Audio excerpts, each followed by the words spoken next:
Assistant professor Sachin वायले, SST कला आणि वाणिज्य महाविद्यालयात आपलं स्वागत आहे। आज आपण TYBA चा जो हिस्ट्री विषय आहे त्याच्यातील समकालीन जगाचा इतिहास या विषयातील पहिला जो टॉपिक आहे त्याच्याविषयी आपण आज चर्चा करणार आहोत। त्याच्याविषयी आज आपण इन्फॉर्मेशन घेण्याचा प्रयत्न करणार आहोत। आपला जो पहिला टॉपिक आहे म्हणजेच कोल्ड वॉर, त्याला मराठीमध्ये म्हणतात शीतयुद्ध। तर विद्यार्थी मित्र, शीतयुद्ध म्हणजे काय आणि त्याचे कारणे काय आहेत याचा विषय आज आपण डिस्कस करणार आहोत। सर्वांना प्रश्न पडतो की जे युद्ध असतात ते आपण बघतो की त्याच्यामध्ये युद्ध साहित्याचा वापर होतो आणि त्याच्यामध्ये रणभूमीवर तशा पद्धतीचं युद्ध खेळलं जातं। पण आज आपण जो विचार करणार आहोत ते एक डिफरंट पद्धतीचं शीतयुद्ध असणार आहे। की ते शीतयुद्ध नक्की आहे तरी कसं याच्याविषयी आज आपण थोडीशी इन्फॉर्मेशन घेण्याचा प्रयत्न करूया।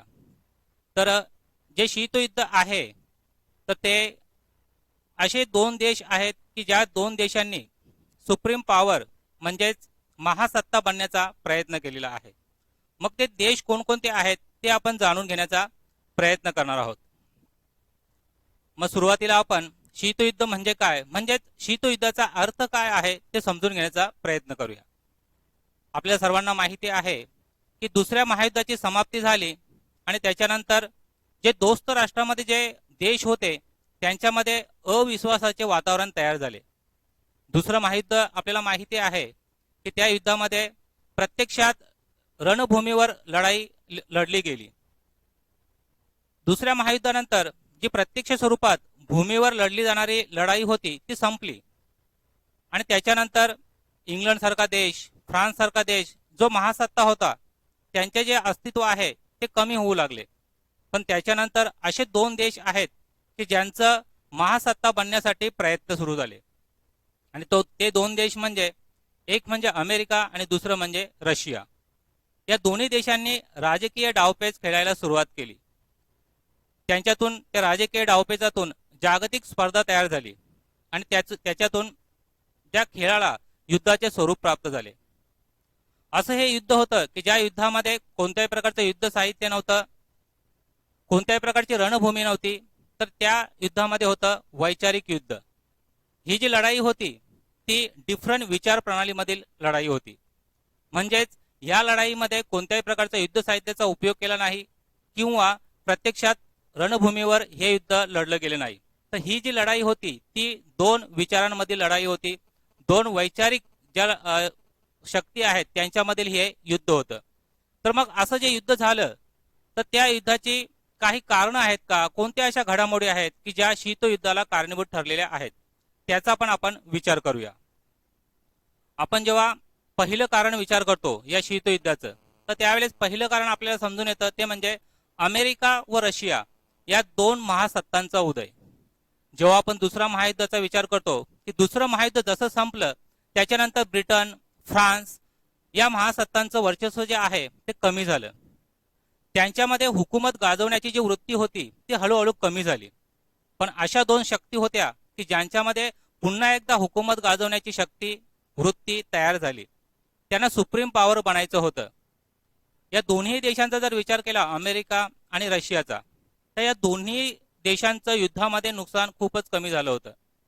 त्यांच्याकडे उपलब्ध मनुष्यबळ होता, नैसर्गिक साधन संपत्ती होती आणि अत्याधुनिक तंत्रज्ञान होतं आणि त्यांची जी विचारधारा होती ती कशी होती तर आक्रमक होती। या आक्रमक विचारधारेतूनच सुप्रीम पॉवर बनण्याचा आणि जगावर हुकूमत गाजवण्याची वृत्ती त्यांच्यामध्ये निर्माण झाली आणि त्याचं प्रदर्शन या दोन्ही देशांनी दाखवलं। दुसऱ्या महायुद्धाचा विचार केला तर दुसऱ्या महायुद्धामध्ये अमेरिकेने जपानच्या नागासाकी आणि हिरोशिमा या दोन शहरांवर अणुबॉम्ब टाकून आपलं शक्तीचं प्रदर्शन करून दाखवलं। तर दुसऱ्या बाजूला रशियासारखा देश होता की ज्याने बलाढ्य अशा जर्मनीचा पराभव केला आणि आपलं शक्ती प्रदर्शन करून दाखवलं। म्हणजे थोडक्यात हे दोन्ही असे तुल्यबल्य असे दोन देश होते की ज्यांनी आपल्याकडे असलेल्या पॉवरच्या द्वारे, आपल्याकडे असलेल्या इकॉनॉमिकल आणि मिलिटरीच्या द्वारे जगामध्ये सुप्रीम पॉवर बनण्याचा प्रयत्न केला आणि ह्या प्रयत्नातूनच शीतयुद्धाला सुरुवात झालेली आहे। आपण जेव्हा दुसरा मुद्दा विचार करतो त्यामध्ये दिसून येतं की या दोन्ही देशांमध्ये जी विचार प्रणाली होती ती भिन्न स्वरूपाची होती आणि या भिन्न स्वरूपाच्या विचार प्रणालीतूनच संघर्ष उभे राहिले. आपण जेव्हा अमेरिकेचा विचार करतो तर अमेरिकेकडे काय होतं, तर अमेरिका लोकशाहीचं प्रतिनिधित्व करत होतं. त्यांची अर्थव्यवस्था मुक्त अर्थव्यवस्था होती, भांडवलशाही पद्धतीची त्यांची वृत्ती होती. त्यांचं असं मत आहे की कोणत्याही देशाला जर डेव्हलपमेंट करायचं असेल तर लोकशाही शासन व्यवस्था हवी त्या देशांमध्ये. तसेच भांडवलशाहीचा जर स्वीकार केला तर औद्योगिक जे प्रकल्प आहेत त्यांच्याद्वारे तो देश लवकरात लवकर डेव्हलपमेंट करू शकतो, अशी मनोवृत्ती कोणाची होती, तर अमेरिकेची होती. तर दुसऱ्या बाजूला रशिया होता की ज्या रशियाने 1919 मध्ये साम्यवादी क्रांती करून जगामध्ये एक नवीन साम्यवादी देश म्हणून एक स्वतःची एक ओळख निर्माण केली होती. आणि त्याच साम्यवादाने म्हणजेच रशियाने या भांडवलशाहीला विरोध करायला सुरुवात केली होती. त्यांचं असं मत आहे की भांडवलदार वर्ग कमी श्रम करून जास्तीत जास्त नफा मिळवतात आणि ते जे कनिष्ठ वर्ग आहे म्हणजे असे दोन वर्ग तयार होतात, एक आहे मालक आणि एक आहे नोकर, हॅव अँड हॅव नॉट, अशा प्रकारचे दोन वर्ग समाजामध्ये निर्माण होतात. मग अशा प्रकारचे जे वर्ग समाजामध्ये निर्माण होतात ते वर्ग कमी करण्याचं म्हणजे वर्ग विरहित समाज निर्माण करण्याचा प्रयत्न रशियाने साम्यवादाच्या द्वारे करण्याचा प्रयत्न केला. आणि त्यांचं असं मत होतं की भांडवलदारांची जी सत्ता आहे ती संपुष्टात आणून तिथे कामगार वर्गाची सत्ता निर्माण करणं हे त्यांचं उद्दिष्ट होतं. म्हणजे थोडक्यात दोन भिन्न विचार प्रणाली जगाच्या व्यासपीठावर उभ्या होत्या आणि त्यांच्यामध्ये जे कॉम्पिटिशन सुरू होती त्या कॉम्पिटिशनमध्ये कोण जिंकणार हे आता म्हणजेच दुसऱ्या महायुद्धानंतर बघण्याचं एक चित्र होतं. आणि त्या दोन महासत्तांमध्ये ज्या भिन्न विचार प्रणाली जी होती त्या भिन्न विचार प्रणालीनेच पुढे शीतयुद्धाचं स्वरूप प्राप्त केलं. तशाच पद्धतीने आपण जेव्हा तिसऱ्या मुद्द्याचा विचार करतो तर संघर्ष जो होतो तो अविश्वासातून होतो आणि नेमकं तेच झालं. अमेरिका आणि रशिया या दोघांचा एकमेकावर अविश्वास होता. जेव्हा आपण विचार करतो जेव्हा दुसरं महायुद्ध सुरू होतं तर त्यावेळेस रशियाचं असं मत होतं की पश्चिमी राष्ट्रांची जर आघाडी उभारली तर जर्मनीच्या हिटलरला सहज पराभूत करता येईल, हिटलरचा जो सत्ता आहे ती नष्ट करता येईल. परंतु अमेरिकेने त्याकडे दुर्लक्ष केले. अमेरिकेने रशियाने मांडलेला जो प्रस्ताव होता तो ठुकारून लावला.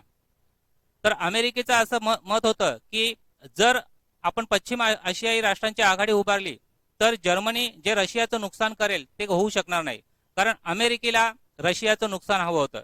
आणि परिणामी काय झालं की अमेरिकेने पश्चिम राष्ट्रांची आघाडी जी निर्माण होणार होती तिला विरोध केला.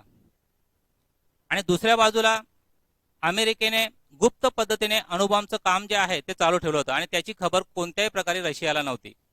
आणि जेव्हा अमेरिकेने जपानवर ते अणुबॉम्ब टाकले त्याच्यानंतर रशियाला त्याच्याविषयी माहिती मिळाली. म्हणजे थोडक्यात काय झालं की दोन्ही देश आपल्याकडले जे गुप्त गोष्टी आहेत ते दुसऱ्यापर्यंत पोहोचवण्याचा प्रयत्न करत नव्हते आणि त्याच्यातूनच दोघांमध्ये अविश्वास निर्माण होत होता.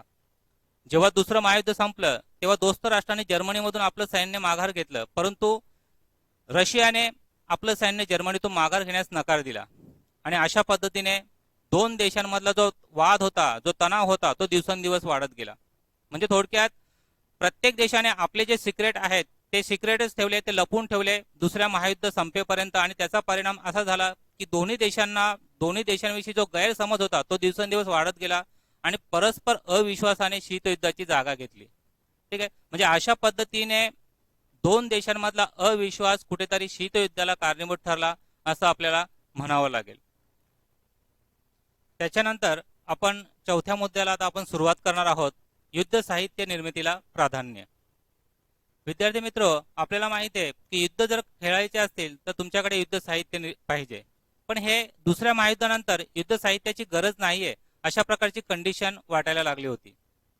परंतु परस्पर दोन देशांमध्ये असलेल्या अविश्वासाने युद्ध साहित्य निर्मितीला चालना दिली. जेव्हा प्रत्येक देश युद्ध साहित्य निर्माण करत होता आणि त्याला विचारल्यानंतर ते सांगायचे की आम्हाला अमेरिका आमच्यावर कधी आक्रमण करेल याचा आम्हाला भरोसा नाहीये, म्हणून रशिया युद्ध साहित्य निर्माण करत होता. तर दुसऱ्या बाजूला रशियाला विचारल्यानंतर रशिया सांगायचा की अमेरिका आमच्यावर कधी आक्रमण करेल याचा आम्हाला भरोसा नाहीये. हे थोडक्यात परस्पर असलेल्या अविश्वासाने कुठेतरी युद्ध साहित्याच्या निर्मितीला प्राधान्य दिलं.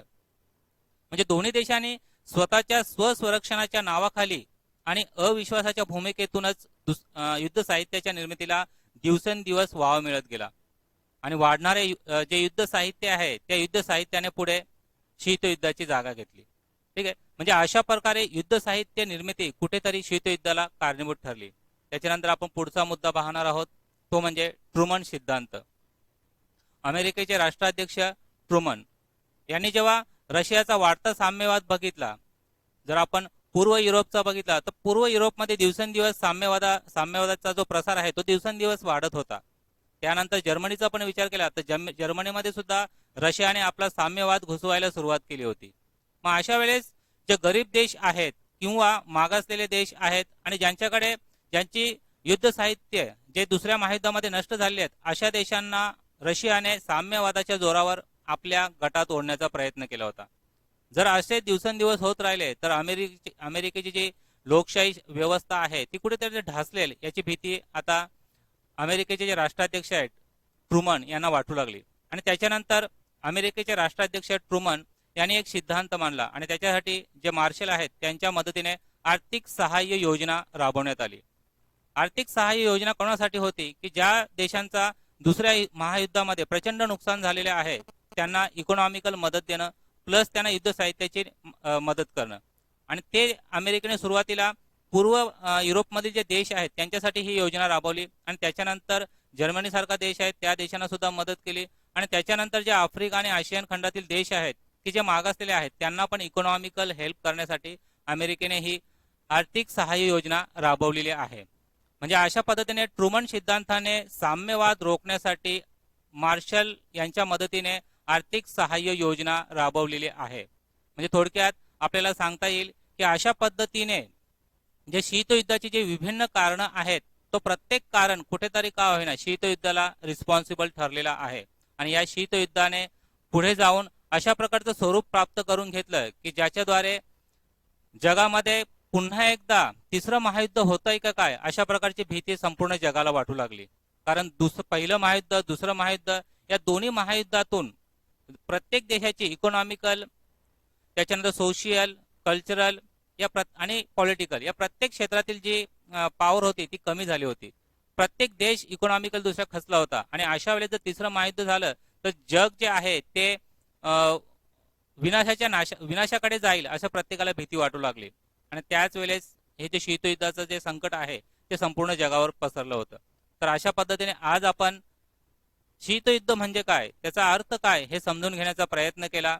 त्याच्यानंतर शीतयुद्धासाठी कोणकोणती कारणं रिस्पॉन्सिबल ठरली याविषयी पण जाणून घेण्याचा प्रयत्न केला. म्हणजे थोडक्यात जे पहिला टॉपिक आपला आहे कोल्ड वॉर शीतयुद्ध याच्याविषयी आपण माहिती जाणून घेण्याचा प्रयत्न केला. अशाच पद्धतीने जो आपले पुढचे टॉपिक असेल त्यांच्याविषयी पण अशाच पद्धतीचे लेक्चर तुमच्यापर्यंत येतील. आपल्या SST कला आणि वाणिज्य महाविद्यालयाने तुमच्यासाठी अशा प्रकारची जी ऑनलाईन लेक्चरची जी व्यवस्था केलेली आहे. तर आपला जो चॅनल आहे कॉलेजचा याला तुम्ही सबस्क्राईब करा आणि लाईक करा आणि पुन्हा एकदा आपण ह्याच माध्यमातून भेटूया. थँक्यू. नमस्कार.